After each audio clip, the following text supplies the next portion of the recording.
All right, 97.7 Outlaw Radio FM listeners, you already know what time it is. We got the one, the only, the dynamic duo straight out of Canada. We got 80 Empire right here live on the line. How are you guys doing this evening?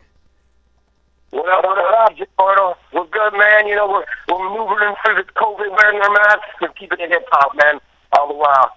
Hey, man, that's the best route to go, guys. I'm telling you. Like, what is it like out near Toronto, COVID-19 wise, man? Because I do know that down here in Prescott, man, we actually were going through a huge ass lockdown right now. I don't know what it's like out in Toronto. Yeah, well, a couple years ago we actually moved out of the city, so we beat it by a couple years, but we moved down to like separate families down in Niagara region. So we're down in Niagara, but you know, we obviously with music always going back and forth in Toronto, but with the closures and everything like that, it's been nuts. And you know, Niagara is getting hit now too. So you know, it's getting bad everywhere. We just we just got to try to keep the masks on and weather that and hope for the best. It's weather the storm. It's crazy time, man. You know, it's nuts out there. So. And I agree, man. Everyone that's listening, wear your damn masks. You know what I mean? We want to go back to normal, you know, and these guys want to go back to doing concerts. Absolutely. So we want to come to press con, man, and kick it and Outlaw Radio in the flesh with DJ Moore. We can't do that if people are walking around spreading this thing, man. I agree, man. I really do. But I have to ask both of you guys, man, because I'm curious, man, you know, because all three of us were Canadians, so we're just three Canadian guys chopping it up live worldwide right now. But I have to ask you guys, like, what made you both decide to get into music? Like, what sparked 80 Empire? Yeah, man, I think we're really lucky to have an upbringing where our parents just loved music, and they specifically loved African American music. So we grew up via our parents listening to all the old soul music, funk and R&B, and then, you know, later on hip-hop. And we were really introduced to our parents, and then, you know, they gave us the kind of torch and lit that spark with theirs. And then Lucas and I we're like, man, we just loved it and always wanted to be part of hip-hop culture and music in general. And then we've been doing it ever since, man. And we love it. And we've always had an affinity for African-American culture, for African-Canadian, Caribbean culture, and we've always been just been fans of the music. So, you know, always knew that we had to be involved in it some way, somehow. And I have to ask you both, man, like, how did you guys get together? Like, how did you guys meet? So, you know, it's funny because, you know, we use, everybody uses the term, you know, my brother and I do it too, brother, but we are actual blood brothers. So that's the great thing about this music game and doing it for the, you know, as long as we've been doing it, is that, you know, we can fight with each other. We could literally strangle each other for, you know, about something, you know, especially right now with COVID. You know, you can't tell, you know what I mean? Sometimes you can't tell somebody to go fly somewhere. So you know, being like blood brothers, you know, we can get our frustrations out on each other. But oftentimes after that, we come up with some great ideas, great music, great campaigns to, you know, to promote music and to promote the things that we're doing. So it's been cool because, you know, Adrian being the older brother, always having, you know, your brother's back, your family is always a good thing, especially in this music industry, which could be very, you know, it's a grueling industry. It's not for the weak. So having your real blood family in, gotta have thick skin. So having your brother with you on this journey we're very lucky that way. And also, one last thing I gotta ask is pertaining to, like, you guys, man, because, like, I for the world that doesn't really know this, man, but it's really hard to make it as Canadian hip-hop artists. For some reason, it's like a Canadian curse or something. But I want to ask you guys, because you guys have done phenomenal work, and we're going to get into some of the phenomenal projects you guys did and who you worked with, but being Canadian artists, did you find it was really hard to actually transition and actually get your music heard worldwide and actually get noticed outside of Canada? You know, it really was, I think, at first. I think the game has changed a lot now, but you're right, there's still, you know, people are still a little bit skeptical when you say that you're from Canada. You know, dudes like Drake and the Weekends and these, the Bellies and these kind of guys that you know, take down layers of the onions, and people are a little bit more receptive. But we found with us, whether it's been like going to New York or hanging out in Atlanta or wherever we've gone, people have always been pretty, once they meet Lucas and I, they're pretty receptive because, A, they know that we're really about our music and we really know what we're talking about. And we never fake the funk. We never front. Like, we're not going to walk into Atlanta and start putting on a Southern accent. We're not going to walk into New York and start putting on a New York accent. So that's what they've always respected about us. Cats in the States especially, that we've always maintained our integrity and never tried to be something that we're not. They know, like, yo, man, these are these two Italian-Canadian cats, and they keep the real 100 all the time. So I think that's why we've always been respected in that regard with the circles that we've been blessed to, to work with and run with over the years. And also, man, both of you guys actually joined and produced Swifty McVeigh of D12's album 80 Empire. I have to ask you, how did you guys get connected with Swifty? And of course, what's the story behind that album, man? Because that's just a phenomenal project for two amazing Canadian artists to do, man. You joined forces with a member of D12. Yeah, thank you.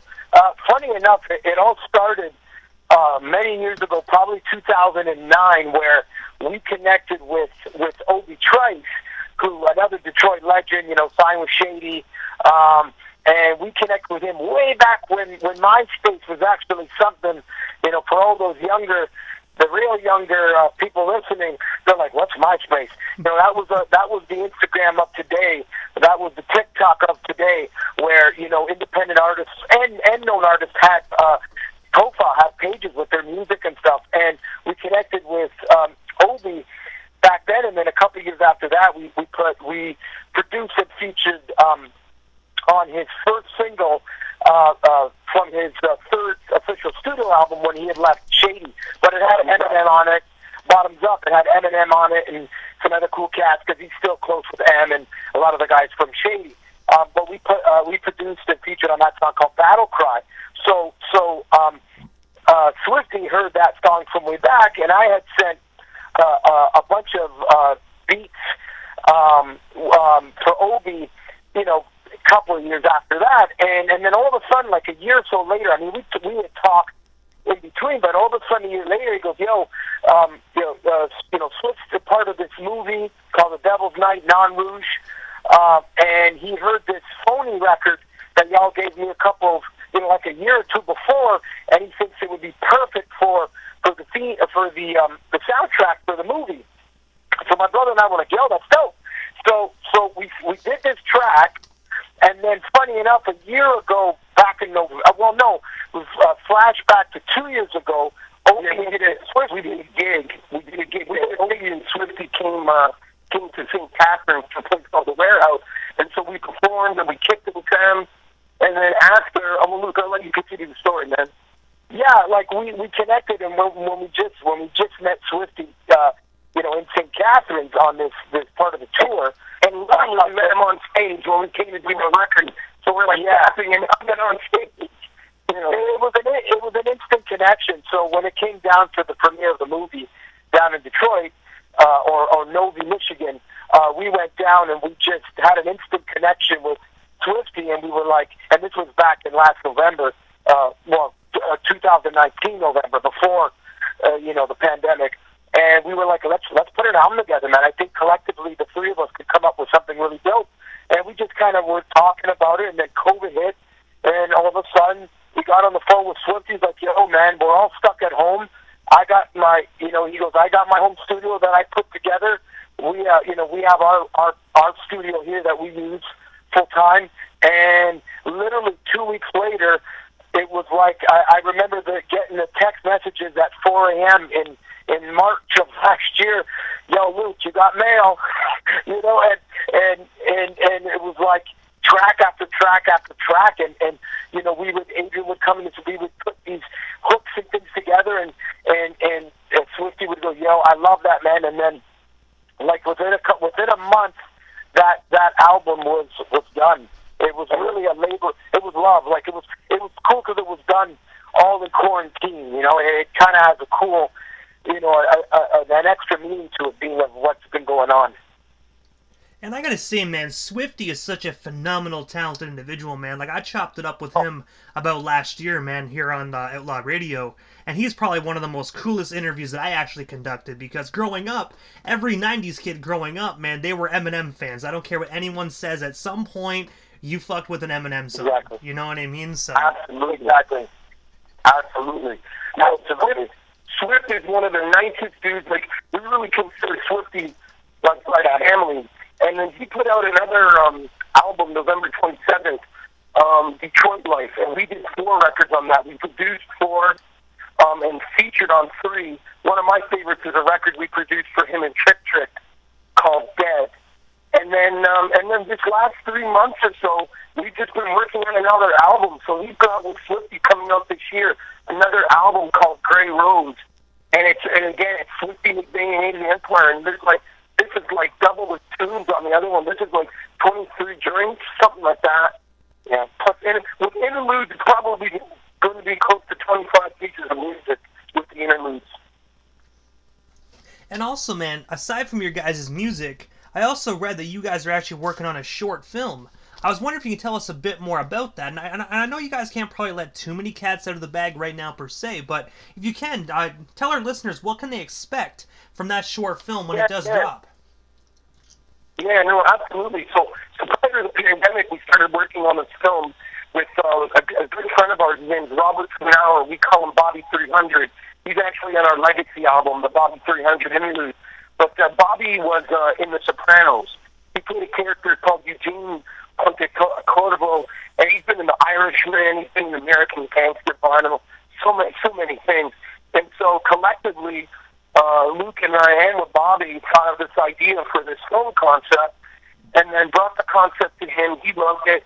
He wrote a script, and we were going to start filming. But then, with borders and everything, especially us being indie, we don't have the budget that a Netflix or an HBO has. So, but we got this incredible script, and so we're hoping that this pandemic dies down in the spring, and we could knock this out, spring, summer, and knock it out. And basically, it's going to be about human trafficking, but that's been done a lot. But there's a real kind of an old spin to it, an old spin which is going to be new, if that makes any sense, without giving too much information.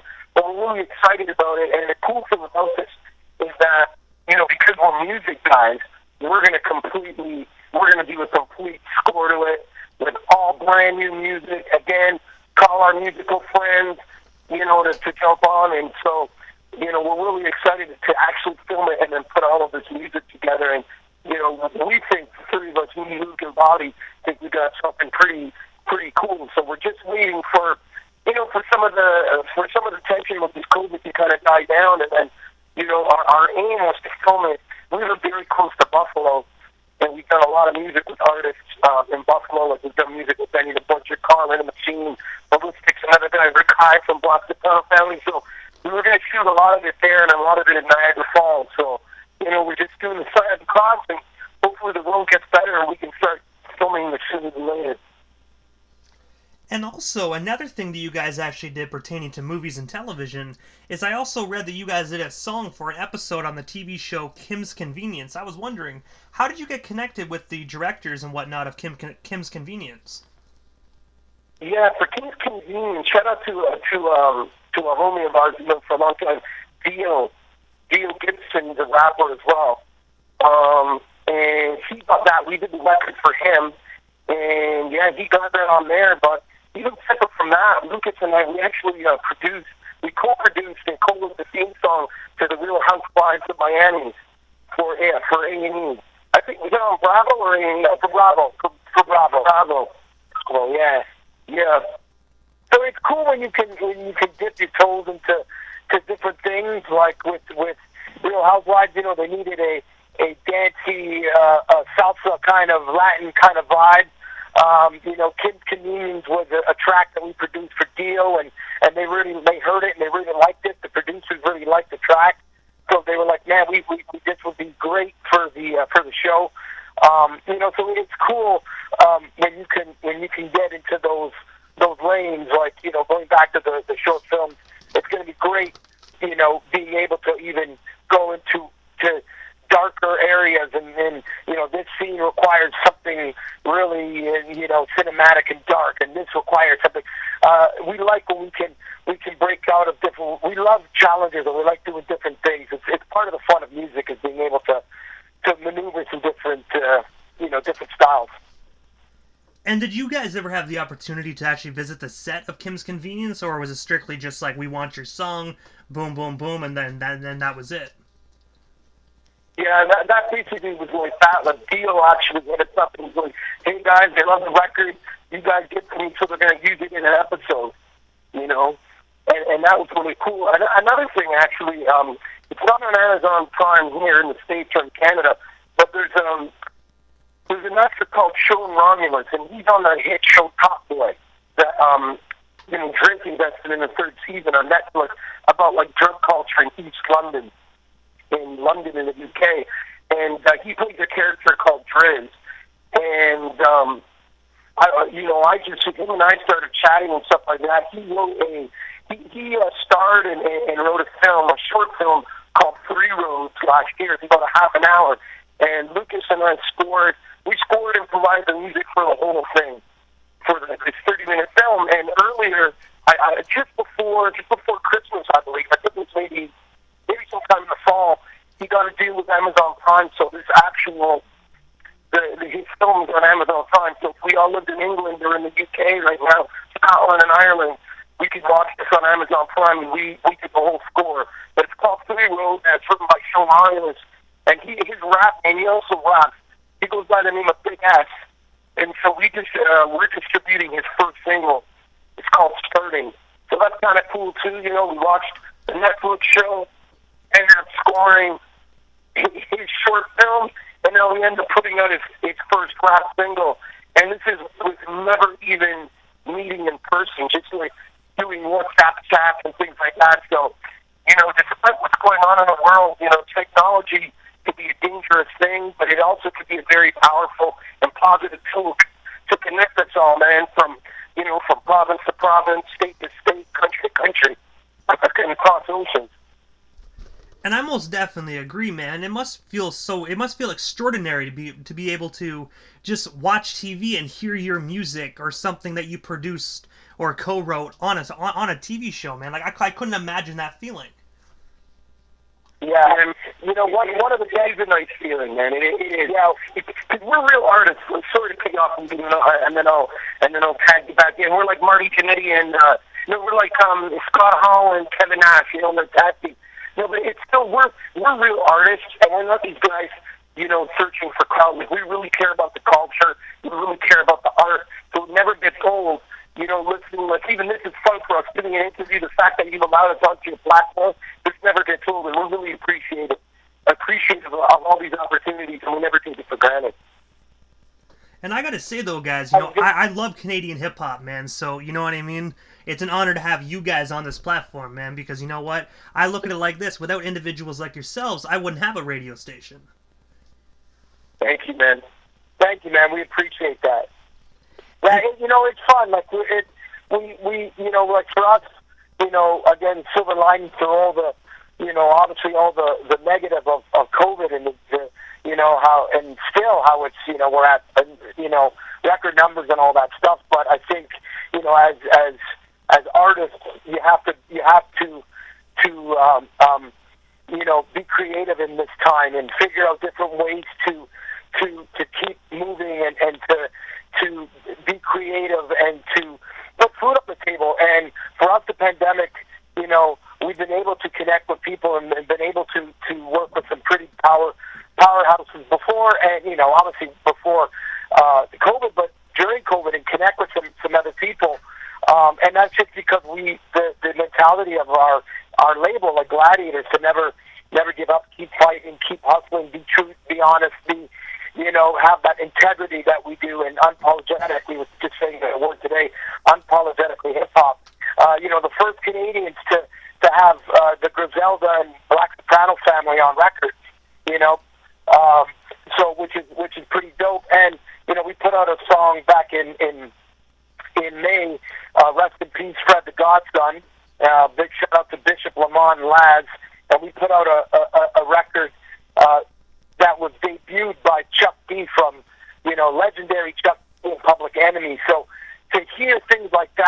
is what, as musicians and as, you know, fans of hip-hop, to hear Chuck D, you know, announce our song and talk about Legacy, the project, for us, that's worth more than you know, more than money is people that we've grown up with, all of us on this call, you know, grown up listening to icons like that now know you as a artist and respect your craft and what you're bringing to the culture.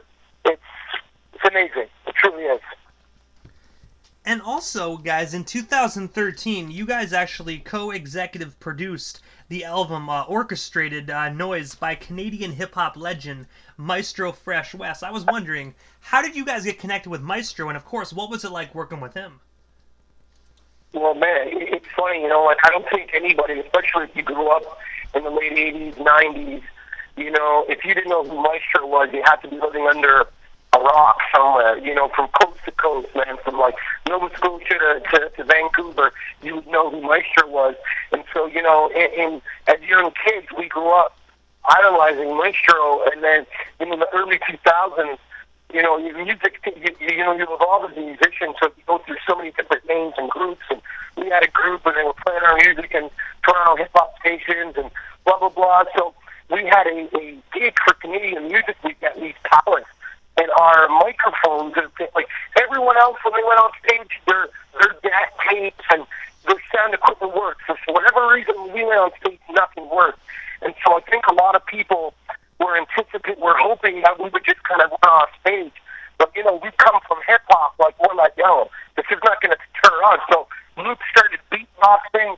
I started jumping on speakers, rapping, and we just did the show, and Maestro was in the front row with a stereo, you know, and he was, like, going nuts. And then, like, 2 weeks later, we saw him at the it's no longer there, but the Hard Rock Cafe in Dundas Square. And we were talking, and it's like, yo, man, the mic is nothing.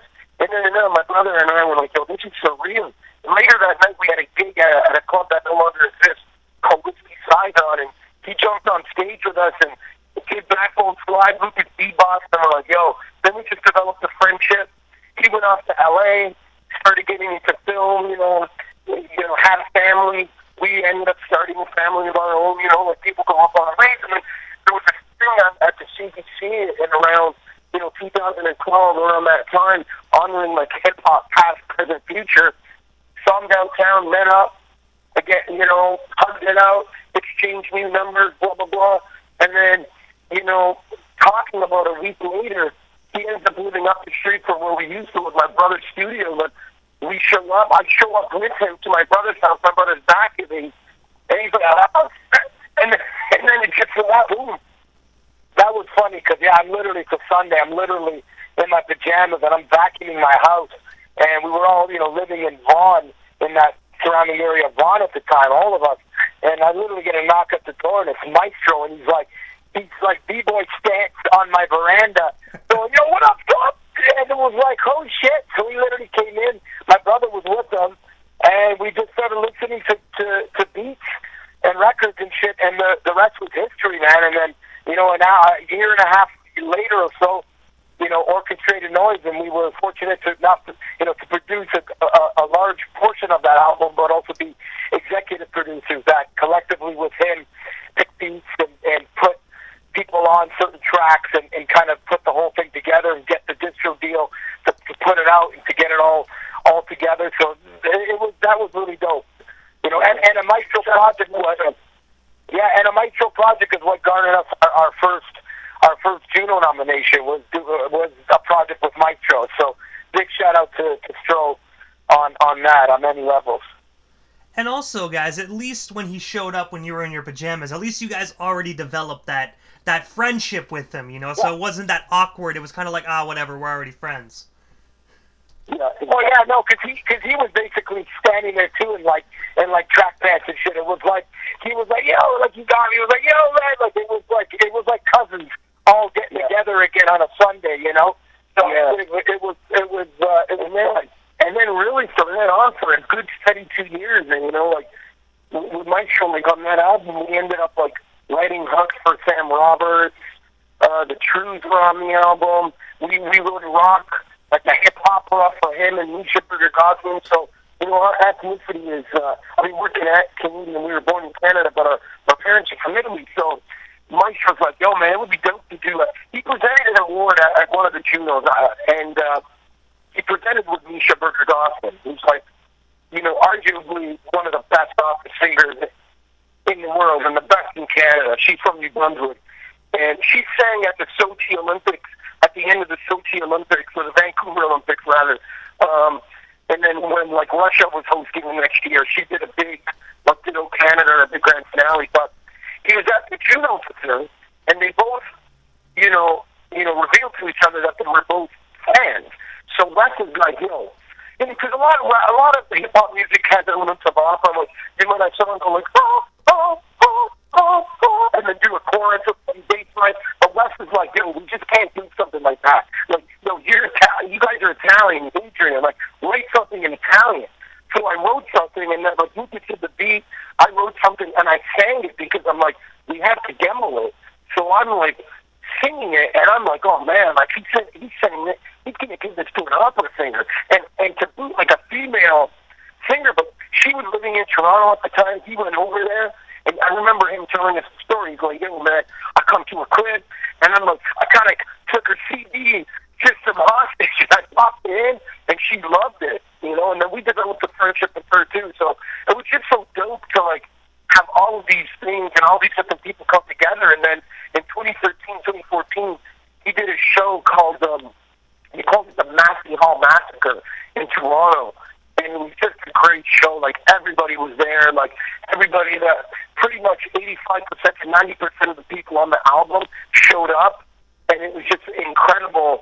Again, like, Massey Hall, such an iconic, you know, such an iconic theater and the venue for music in Toronto. And then to say, like, we're up on stage and, you know, Maestro's performing all of these songs, and we executive produced the album to these songs. And because Luke and I, like, we jumped on stage for one or two records, but, like, the rest of the time we're backstage and we're like, yo, man, this is surreal, you know? Oh, he's the reason why there's a Juno category for hip-hop, right? He absolutely, he truly is the godfather of hip-hop for Canada. And also, guys, jumping ahead in the timeline a little bit, January 1st of this year, 2021, you actually released the LP Legacy.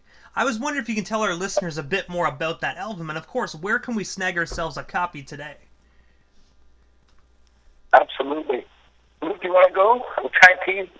Yeah, no, you know, it came, you know, obviously we have our label Gladiator, and we've been putting out projects for, you know, various artists and stuff like that. But we've seen over the years how, you know, this is a hard industry. You got, like Adrian said, you got to have thick skin. And if you can't handle the industry, if you can't, you know, get out of the kitchen.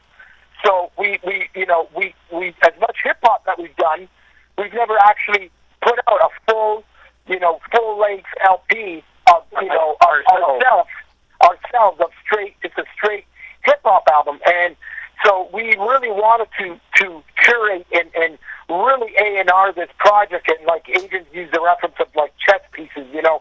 We didn't just want to put out, okay, here's like 20 tracks. We wanted to really put this together and kind of pick artists that necessarily wouldn't come together for a record, like, you know, with Fit In, rest in peace, Fred. You know, Fred's from New York. He's your favorite MC's favorite MC. And then you get, man, a juggernaut like Bishop Lamont from Carson, California. But then you get Dr. Lazarus, who's originally from Detroit, but he's a frontline doctor in this COVID battle, and he jumped on in Las Vegas, and he jumped on a verse. But then we have one of our cats from southern Italy, where our dad's from, on the record. So, you know, people wouldn't put those types of artists all collectively together on one song. So we really wanted to do this, you know. And then with the song Legacy, you know, what better way to have Legacy the song with you know, Carly the Machine, who's been doing this for a long time as well, who's finally reaping the benefits of all his hustle. So he's creating his legacy with Griselda and those other cats. So it's a cool way to have him to talk about, he does this shit for my legacy, came a long way. He just wanted to convert. Yeah. And we just wanted to bridge different worlds together, too, like Lucas said. And I think that's what hip-hop does. Hip-hop bridges communities together. Music transcends languages and cultures and religions. And that's really the legacy. We're at a point in our lives, us being fathers, us being married men, and fatherhood is number one on our list. When we wake up, we're fathers first and foremost, because we've got an obligation, especially in these dark times, to keep it positive and to provide for our children, So that's why they're on the album as well. We've got it's called Family Love. We've got our nephews on another interlude, and we really want to, 5 years, 5 months, 5 years, 15 years from now, we can look back and say, man, we put out this album amidst a pandemic, and I think the legacy in that is just the execution, DJ Mortal, you've been DJing a long time, and you've seen a lot of acts come and go, and a lot of people, they're talented as hell, but they don't have the work ethic, they don't have the drive to, see it through, and I think that's a success in itself, executing something and seeing it through the whole way. There's a legacy in that. Regardless if it sells 10 records or 10 million records, and that's really what we're about, man, at 80 Empire and Gladiator, man. We want to put out good quality stuff and kind of lead by example for all the people who are around us, and all the people who depend on us.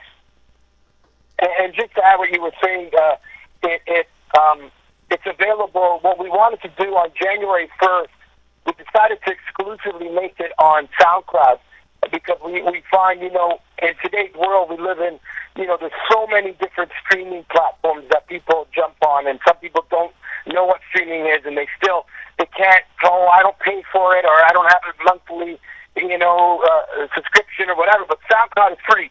You click the link, boom. So we thought, what, we started as 24, 48 hours, and we just said, let's keep it going, because more and more people are like, wow, man, I don't have Spotify, I don't have Apple Music, I don't have Tidal, I don't have this or that, but I have the internet, I have Wi-Fi, and they've been able to enjoy this album. So on Monday, it's going to be available everywhere, on Apple, on iTunes, Apple Music, Spotify, Tidal, all the main platforms. It's already on some of the platforms as of today, but Monday it will be officially on every possible place where you can stream and download music. Yeah. But guys, this is the time in the interview that I give a chance for the individuals that slides into the radio station airwaves. Just a chance to give shoutouts to whomever they want to give shoutouts to, and of course your social media handles. That way our listeners can follow you and stay updated on everything 80 Empire if they're not already doing so. Absolutely, man. Well, first of all, DJ Mortal, we want to shout out you, man, and Outlaws Radio for having us on this dope platform. And, hopefully when this is all over, we can break bread in person, man, in Prescott, and have a drink and have a good night.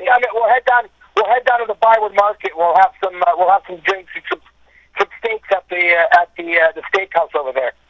Hey, man, you know what? I don't know if you guys see my pictures, but I'm a little bit of a fat ass, so you had me at steak. Hey, listen, man, don't worry, we're Italian, man. Man, Luke and I look like two grizzly bears, so the three of us will fit in right. We're going to think you're our third brother, man, so we'll blend in nice together. But, man, I think we just want to shout out everybody rocking with us, man. Everybody, I think people don't realize, whether it's Facebook, Instagram, Twitter, people resharing, retweeting, people doing these little videos and things, and, shout out to everybody, man. Shout out to everybody rolling with 80 Empire Gladiator Records, yeah. Yeah, Will Manziel. Shout out to Will Manziel, who's our partner at Gladiator, Nova Music Group, Joanna and Will. Shout out to Will. Yeah, shout out to Swifty. Shout out to King Crooked, Bishop Lamont. We got some more heat coming this year with John Connor and Graf and a bunch of others. And I actually saw DJ Mortal. You have C Knowledge, Doodlebug, what Doodlebug Planet's coming on. We actually have an EP we're working on the table. We have already one song done, but we're going to be speaking to him in February. So shout out to C Knowledge, man. We want to see that project out this year, and just shout out to our families and And just shout out to everybody who's struggling right now. I know it's hard. I know that there's a lot of political unrest in the world. There's a lot of financial uncertainty, and there's a lot of just uncertainty. Like, we feel like as if, like, you know, the normal world in which we live in was kind of robbed underneath our noses from this, you know, from this virus that just came out of nowhere. It's really being sucker punched by Mike Tyson. But, you know, it is going to get better, so we're just sending positive vibes and love talking to people out there, man. Stay strong. We're going to get through this, and be strong for your families, because we need to stay strong for the loved ones and you know, our family members who really look up to all of us to take care of them. So shout out to all of you, and you can follow us at the Empire, man. And Twitter, Luke, what's the Twitter handle? You know that. Instagram 80 Empire, and Twitter is 80 Empire _.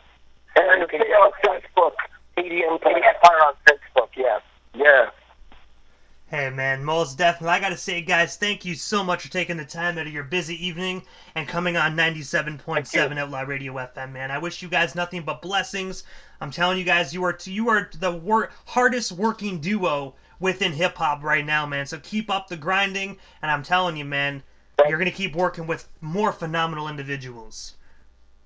Thank you. Much love, brother, man. Listen, stay safe, brother, and let's pray the spring, summer, you know, things get better, and we can come up that way and kick it in person, man. And thanks again, brother. Hey, man, most definitely sounds like a plan, guys. You stay safe. I'll try as well, but most definitely, man, we'll talk soon. Okay, man.